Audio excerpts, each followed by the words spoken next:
All right, so let's go ahead and get into it. So, season 7, Game of Thrones. So, I'm probably the only person this late in the game putting out the review, but I really want to hone in, really sift through all of season 7, and really think about it before just rushing out my review. You know, especially since season 8, as far as we know, season 8 might not be coming out until late 2018 or 2019. More than likely, season 8 is probably coming maybe like April 2019, which is a long time away, but honest to God, I mean, fuck. I think for season 7, they're doing like 10 million. Like budget wise, they're doing like 10 million per episode. You know, like even though season 7 and 8 is only 13 episodes in total. It's very short, but they're able to increase the budget and give us more extravagant storytelling. So, would it be nice if season 7 was 10 episodes and season 8 was 10 episodes? Sure, but I guess we'll get into that. But anyways, I don't mind the shorter seasons. And I think season 8 is going to be only 6 episodes. 6 episodes. I'm not sure how they're going to wrap this up, but let me give you my thoughts on season 7 here. And the finale, the season 7. I had to take a lot of notes for this, but let's talk about the positives for season 7. So first off, the faster pace is a huge positive for me. You know, one of the biggest problems I have with The Walking Dead is that I think the biggest issue that The Walking Dead faces, in live action form only, is that it's the storytelling just feels like it's dragging. Like they're just taking too long. They're just taking their sweet time way too much. Like pacing is a huge problem in The Walking Dead. In Game of Thrones, I've never had that issue, and particularly here in season 7, oh my God, I love that the pace has quickened in season 7 because it honestly makes things just more exciting and more tense. We get straight to the point. There never really feels like filler in season 7. I know the faster pace kind of freaks some people out, especially the people who've read all the books. But I like the fast pace, honestly, because it just makes things like, oh my God, it's like we're racing to the end, and I don't want us to be racing to the end, but I'm happy that we are because every single moment it just makes me want to just freak out from nerdgasm. So I think the fast pace, it works for me. And like Breaking Bad. Do I have Breaking Bad somewhere? I think I probably fucking do. Or I have maybe just one season that just so happens to be laying around. But Breaking Bad is one of my favorite shows of all time. 10 out of 10 show in general. And I felt like this was a very fast-paced show. I don't know. I like the quickened pace. I like it. So that's a big positive for me for season 7. Oh my God. Okay. Another huge positive about season 7 is that so many big seismic things happen this season. I mean, like there's so many epic and probably soon to be iconic like character reunions, just character interactions overall, or character first meetings. Peter Baelish is dead now. The ice wall was just burned down. Fucking aunt and nephew just had sex with each other. Jon Snow, Aegon Targaryen. What the fuck? There's just so much. There's so much. Like the Night King killing a goddamn dragon with a fucking spear. I mean, we could probably keep going and going, but there's just so many character alliances and monologues that like, oh, there's just so many big moments this season. Honest to God, and it's, whew. As far as like having like huge seismic events going on, it's probably easily best season so far. Because holy fuck, just finding out that Jon Snow is like the rightful heir to rule the Seven Kingdoms. Really, that Jesus. Let me see here. Oh, another thing that was big was that every major battle sequence in this season was honestly better executed than or equivalent to the Battle of the Bastards. Which, when I saw the Battle of the Bastards, I thought that was the best action sequence ever crafted for a show, streaming or non-streaming. I mean, the execution of the fighting, the warfare in the Battle of the Bastards was just so unprecedented. And they topped themselves again. They have topped, oh my god, like every major battle sequence this season was like a Battle of the Bastards kind of scale, if not bigger. The Euron Greyjoy nighttime ship battle sequence at the end of episode 2, Stormborn, was just bananas because it was just so abrupt. You know what I mean? What else did we have? Oh my god, episode 4, the spoils of war at the end when Dany comes in with the dragon and just starts literally melting people around Jaime and Bronn, like, woo! And in that moment where Jaime was riding his horse, when Jaime was riding his horse towards Dany and the dragon, like a fucking, in a way, that was so fucking crazy, but it was so badass, because Jaime, that's my guy, that motherfucker. Or sister fucker, as I probably should say. But yeah, that was a particularly fantastic action sequence. Literally anything related to action in episode 6 was just outstanding. And then the Night King burning down the Ice Wall and just made me about fucking piss myself. Oh my god. So yeah, this is the best action we've had so far. What else? Positives. I thought there were a lot of highly emotive moments for me this season, and even though it was particularly fast paced, but like I don't know, just this season felt like in an emotional sense, it kind of felt like being on a roller coaster ride, especially if you're on a roller coaster ride that when it starts, it just like shoots out of the fucking gate. You're riveted. It can be kind of scary at times, overwhelming.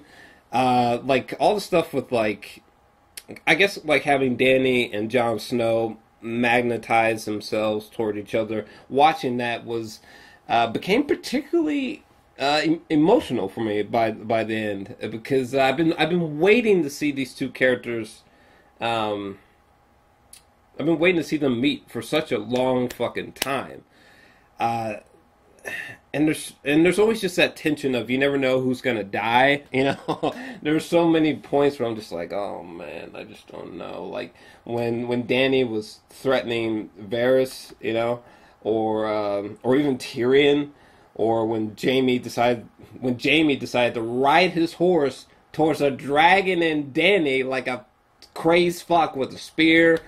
Or even when Bronn, when he was on that big spear shooter, it looked like he was about to die. Or like all of episode 6, it was just like, fuck, is Jon gonna make it? Like is Jorah about to get decapitated? There's always that tension of like you never know who's gonna die or who's gonna turn on each other. The stuff between Sansa and Arya, where it seemed like Arya might fucking go Jack Nicholson The Shining on Sansa and just fucking kill her ass, it was very emotive for me. So I think the emotional uh, the emotive aspects of this season, the emotional scenes, they worked for me for sure. What else? What else? Positives. Oh, I mean, this one you probably could sing coming a mile away, but this season 7, compared to prior seasons, has, I mean, my God, season 7 has the best cinematography, the best camera work. Is there anything else I'm forgetting? Oh, the best costume design and makeup design. I mean, season 7, they've really gone full fucking out, just blown the fuck out. Like, you really get a sense that in season 7 that they are using like every cent. They're making sure to stretch every single dollar for this budget, and I really appreciate it as a fan. And I'm just so flabbergasted by some of these fans. Okay, it's time to switch over to talking about the flaws of the show. All right. I could keep going on and on about the positives, but everything I've just said about the positives, that's pretty sufficient. If I keep going on about the positives, we're gonna be here for like 2 hours. Oh, hold on, hold that thought.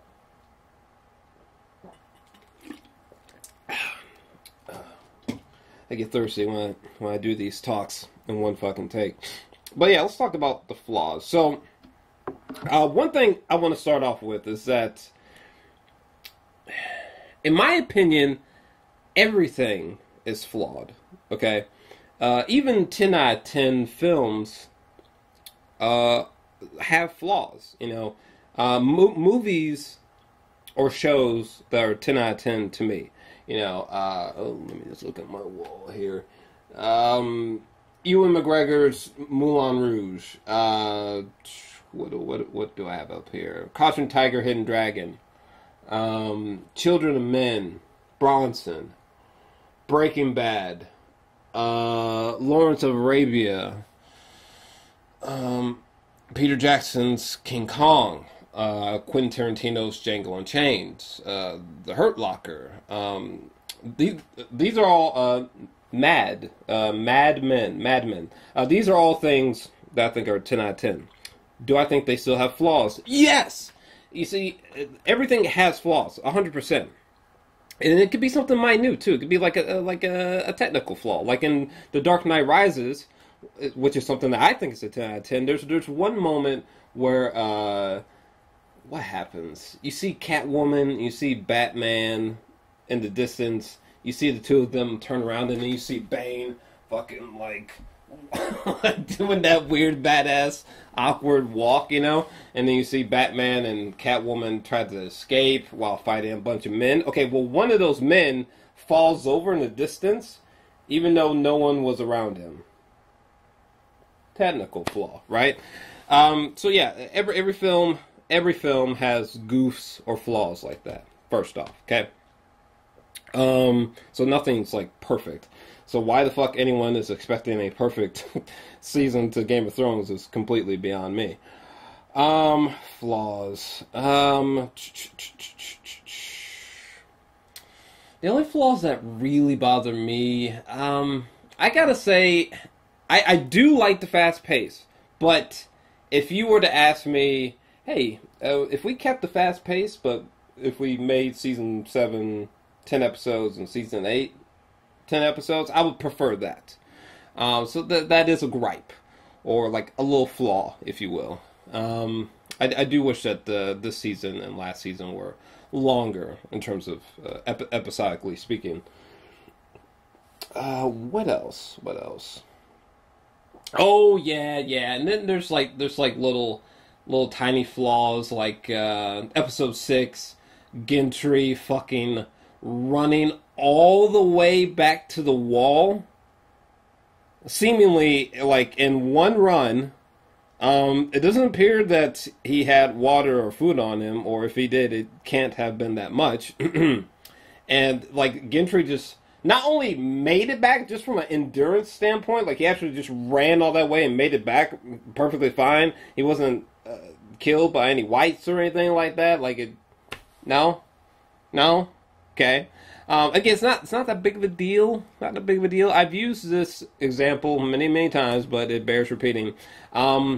Interstellar, Christopher Nolan. It's one of my favorite films of all time. And there's a sequence where the main characters get in a truck with a flat tire and drive a considerable distance through cornfields. Okay. To me, that's a flaw. Because even if there is some way for that truck to have driven perfectly fine on that flat tire, it still does not make sense to have this family in a truck driving through cornfields chasing a drone in a truck with a flat tire. Which it's a flaw, you know what I mean? But I'm not gonna. It's Interstellar is literally watching humans travel to another galaxy and other planets through the filmic lens of Christopher Nolan. Now, to me, that's a 10 out of 10. And I'm not going to negate the 10 out of 10 just because I'm not going to throw a hissy fit just because there was a sequence where a truck drove on a flat fucking tire. Okay? Is it kind of like, what the fuck? A little bit, but it's not enough to just be like, I'm docking 5 points, you know?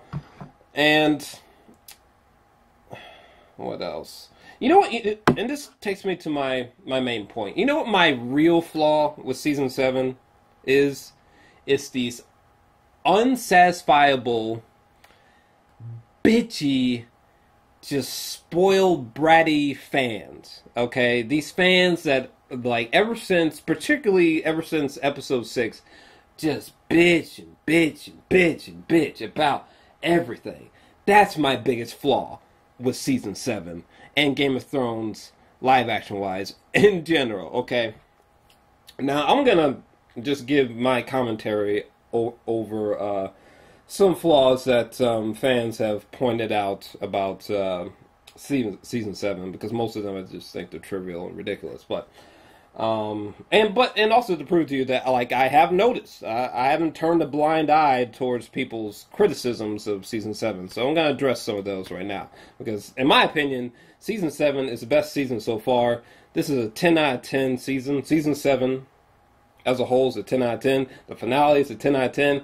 Fucking hell. The finale was so good. I mean, the beginning of the finale, Season 7, with Bronn and Jaime having the old Cox conversation. And we even the finale opens up with epic imagery. We see Grey Worm against the army. It opens up with epic imagery, closes out with epic imagery with the ice wall burning down, right? But like, just the opening with the funny Bronn dialogue and Jaime was great. The whole dragon pit sequence where we're seeing all these just such distinctive characters meeting. Some seeing each other for the first time, like Jon Snow and Cersei looking at each other. The entrance to Daenerys, you know, it's always awesome every time. I can't believe that. Like, every time they introduce these fucking dragons on screen, it still gives me goosebumps. I think the best moment with the dragons so far on this show, though, I think is a tie between the Night King riding a dragon while burning down the ice wall, and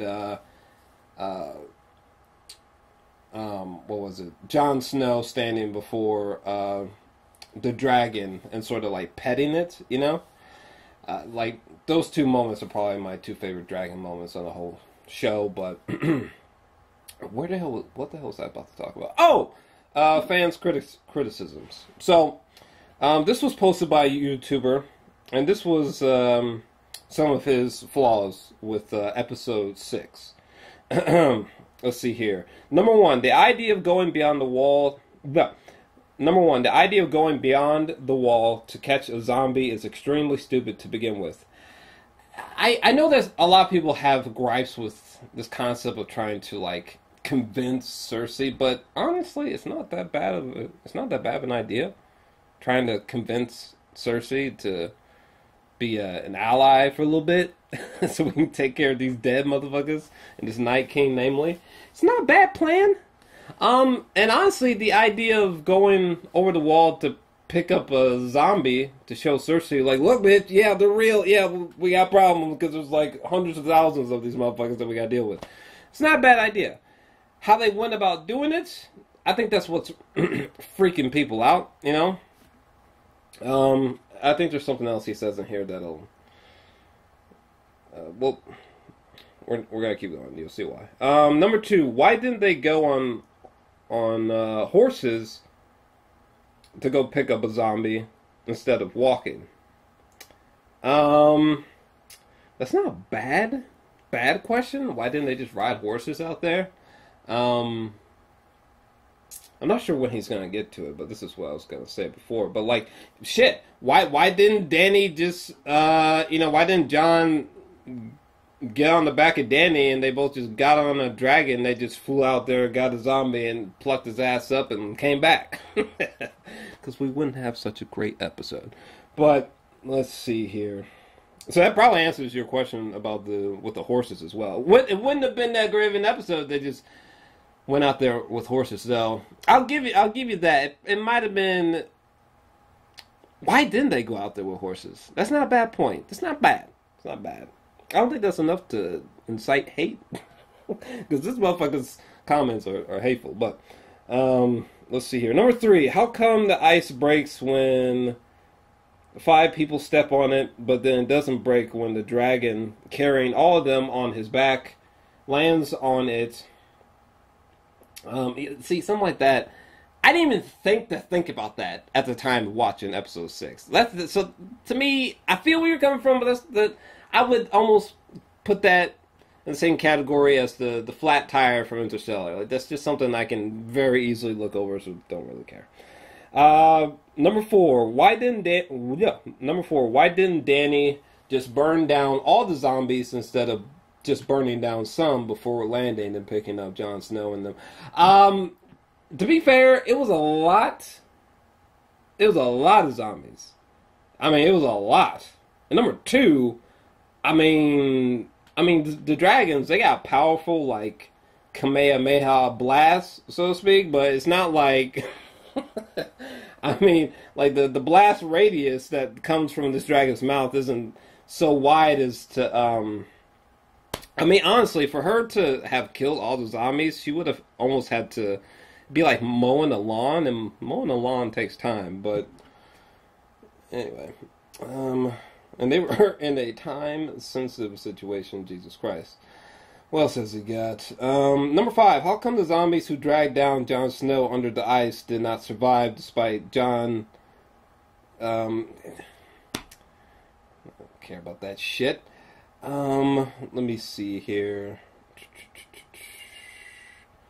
Boom, boom, boom. Oh, number 8. Why didn't Dany ever kill the leaders with her dragons? She always seems to burn everybody, but the leaders of the enemy's army, be it Jaime or the Night King. So... you're saying, like, why didn't Dany land... or no, why didn't Dany come in and immediately start blasting fire at the Night King and the White Walkers? I don't know. That's not a bad point. I feel like, though, that would have been cool to see if Dany came out of nowhere and that dragon was like, boo, and the Night King got doused in flames. I feel like what you would have saw happen is those flames would have went out, and Night King would have said, "Hayasta!" And that fucking spear would have fucking just went doink right through that dragon's head, and the dragon would have fell, and then Dany would have flew like 200 feet, and her body would have splattered somewhere. So maybe that's why. Let's see. What else? Why did she... Oh, number 11. Why did she even assume... Why did Dany assume that Jon Snow was still alive after seeing him sink under the ice with 3 zombies hanging around? That's like something like that. Who gives a... Because she's in love, first off. She's in love, motherfucker. Did you forget about that? Are you catching the trend here with some of these comments? Let me skip past. Let's see. This is from someone else. Why the fuck didn't Bran just see Jon and telepathically tell Daenerys to... What? Why the fuck didn't Bran see... Oh, I see what he's saying. Okay, so another person was saying, like, why didn't Bran just telepathically tell Dany, like, hey, Jon's in trouble. go save, like, why didn't that happen? But honestly, like why didn't Frodo and Sam just find some way of getting to Mordor solely on eagles? Instead of James Bond living such a dangerous life, why didn't James Bond just retire after Octopussy? Shit, I don't know. Why didn't, in Harry Potter, instead of having to deal with Voldemort, fighting him all the time, why didn't Harry Potter just go, you know what, maybe I'll just join Voldemort and things will be easier? You know why? Okay, because if those things happen, we wouldn't have had such a great story, okay? A lot of your guys' criticisms and gripes with the show, oh my god, why... I know you saw that moth. I hope you did, because there's a bitch-ass moth flying around. Hold on. I'll kill his ass. He don't even know. I got him. Bitch-ass moth. He didn't know who he was fucking with.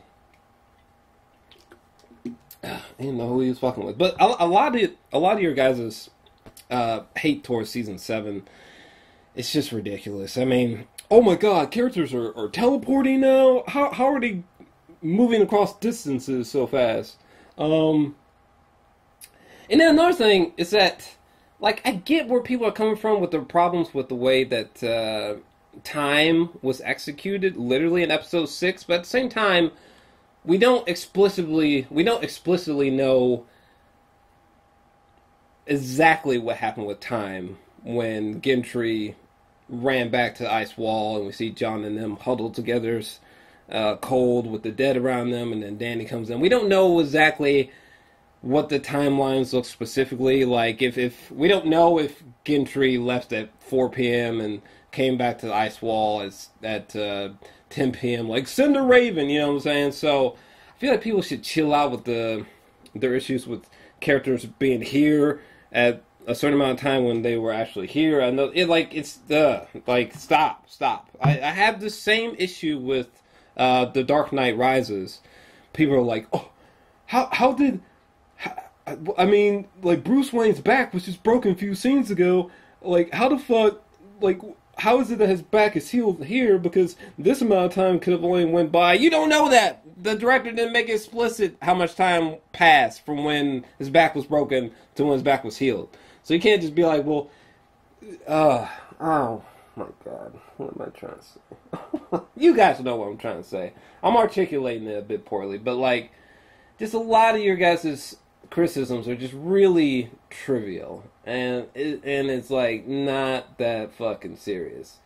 I mean, yes, it's a little bit ridiculous that Dany hopped on a dragon and flew to a place that she's never flown before, and somehow just magically found Jon Snow in the nick of time. You know what I'm saying?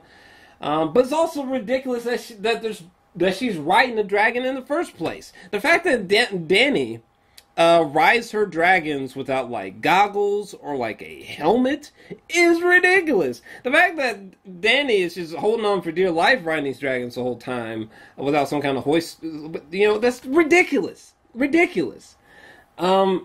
So I just don't feel people who are like bashing the show, scribbling down essays worth of trivial flaws like some that I just read through. I mean, it's just stop. Calm down. It's a fucking fantasy show, okay? It's a fantasy show with goddamn like zombies and dragons. Like, calm yourself down, okay? Like, I feel where you're coming from, saying like Gendry shouldn't have fucking ran like Call of Duty back in one breath, but for God's sakes, it's not that big of a fucking deal. Oh my god, I can't believe someone even said this. How did Dany get the material for her new clothes in episode 6? Not that serious. Who gives a fuck? Really? That's what you thought about? That's one of the things you thought about when the episode ended? My god. Calm down. Jesus. Let's see here. Where did they get the chains to pull out the dead dragon? It is a good question. However, it's been brought to my attention at the end of episode 6.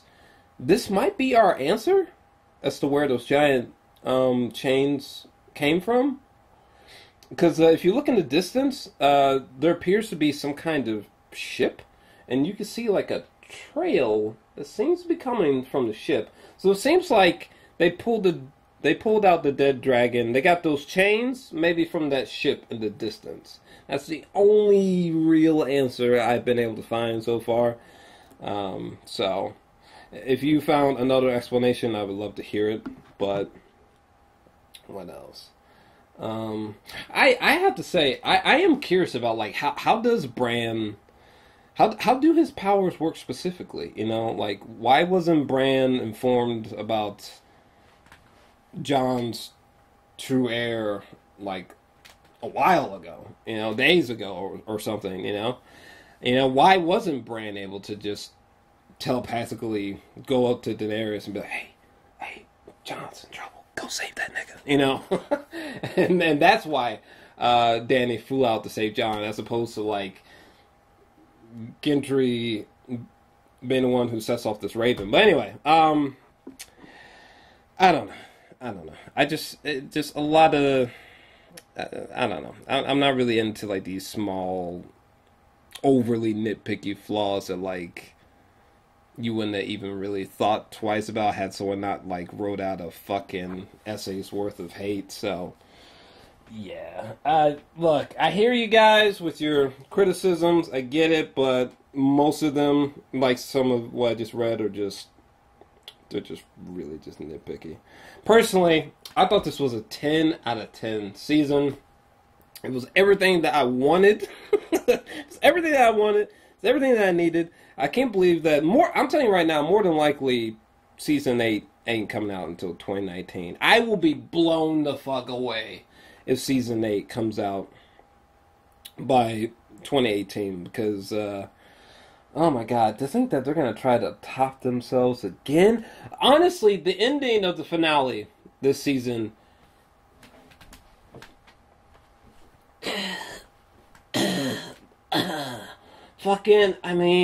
just watching the Night King just burn down the ice wall and then just seeing that army just flood in.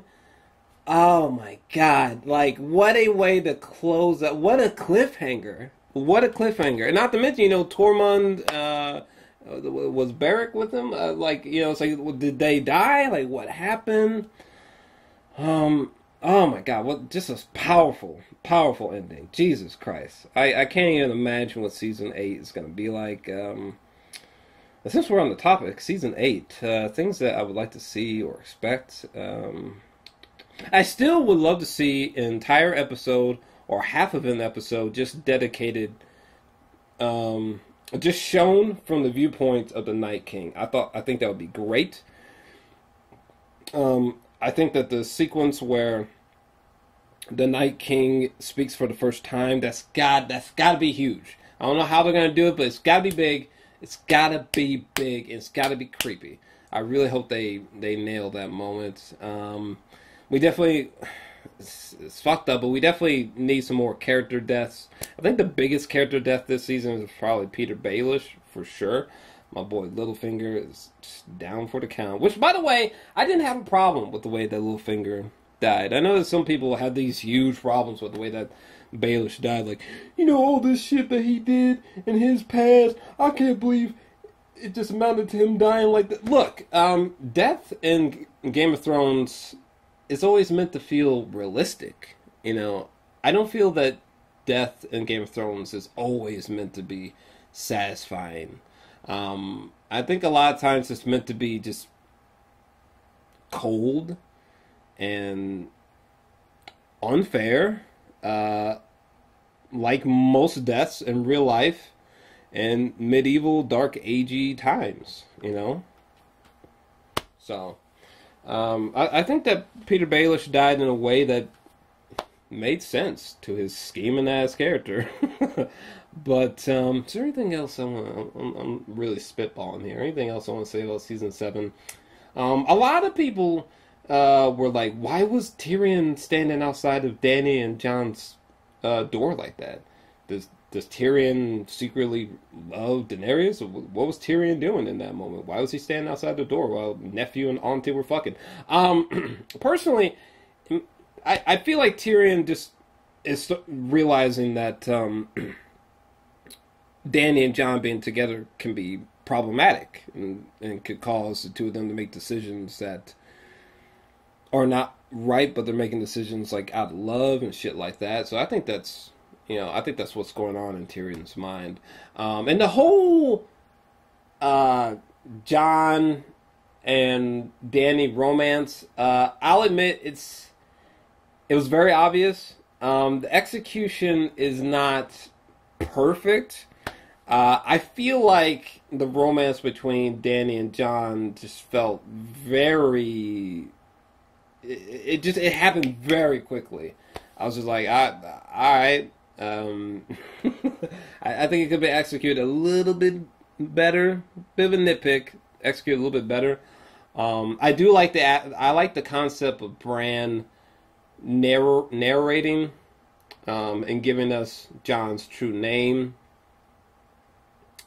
and like having that juxtaposed with Dany and Jon sleeping with each other, because honestly, it makes you feel uncomfortable, but it's supposed to feel uncomfortable. I don't think that sex between Jon and Dany is supposed to be like this really sexy, hot thing. It should make you feel a little bit uncomfortable because, I mean, they are fucking family, you know what I mean? This would be super fucked up. But I was thinking, how fucked up would it be if season 8 opened up with like Dany and Jon like having like just some hardcore sex, but there's like no music, and maybe like you're showing them have sex and cutting to some other sequence and them having sex and like going back and forth again, and then very soon after that, like they just they somehow find out about how they're related. Something like that would be really disturbing, really fucked up, and totally unexpected, and would make fans like squirm and freak out and make people push out a 1,000-word or 1,000-page fan fictions. That would be a particularly crazy way to open season 8 with a bang. A bang. What else? Jesus Christ, this is one of the first reviews I've done in a long time without showing a lot of images in the corner. It's interesting, but it probably shows how good this season is. How long have we been going? Oh my god, I've been talking for 38 minutes. Look, I love this season. It's a 10 out of 10. Thought the finale was a 10 out of 10. Game of Thrones has not slipped, in my opinion. If it has for you, because you think it's been too rushed, whatever the fuck, I feel sorry for you. So I think the show's still doing great. The show is still immensely loved. If you were just concentrating on the criticisms and the hatred for season 7, you would think like, damn, is viewership about to start declining, or are people gonna stop watching the show? Are people not gonna watch season 8? Fuck no. Okay, honestly, I think this season they've broken every record they've had for viewership. I'm pretty sure, statistically speaking, and. Ugh. If I keep talking, I'm just going to be rambling. But yeah, love the show, adore it. The only other show that I love as much as this is Mad Men. And sometimes I still go back and forth. Like, I'll be like, Game of Thrones is the best show of all time. But man, I still really love Mad Men. Maybe I'm wrong. But I really love Mad Men. That's the only other show I love as much as this one. John Hamm. That's my guy. But what did you guys think about season 7? Let me know your thoughts down below. I must retire before I keep... Why didn't it... Oh, I was hitting the wrong button. Here we go. Bam! That's what I was trying to do. I'm about to retire. If you enjoyed this video, definitely make sure to smash that like button and subscribe as well. In the lower right-hand corner of the screen, you should see a little circular button. You can tap that to instantaneously subscribe. I'm out. I did it. I've been procrastinating on this review so hard because there's just so much information to sift through for this review. And the show's not coming back on for another 2 years, so I wanted to make sure to really say what I got to say about Season 7. So thank you guys for waiting for this review. Appreciate your patience. I'm out.